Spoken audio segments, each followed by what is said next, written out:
BNP স্থায়ী কমিটির সদস্য নজরুল ইসলাম খান বলেছেন, সংখ্যানুপাতিক ভোট ব্যবস্থা কিছু রাজনৈতিক দলের অযৌক্তিক দাবি।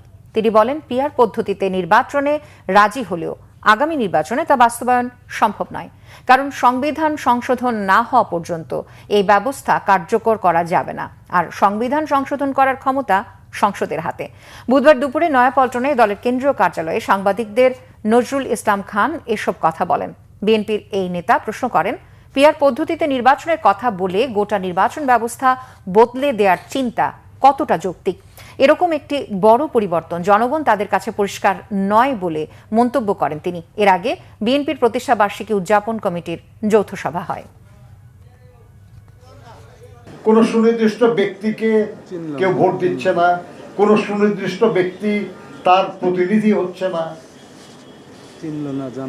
যারা প্রতিনিধি হবে তাদের নির্ধারণ করবেন দল, জনগণ না। এবং তারা কেউ কোনো নির্দিষ্ট এলাকার এমপি হবেন না, তারা হবেন দেশের এমপি। জনগণ তার সমস্যা নিয়ে কার কাছে যাবে এটা নির্ধারিত থাকবে না।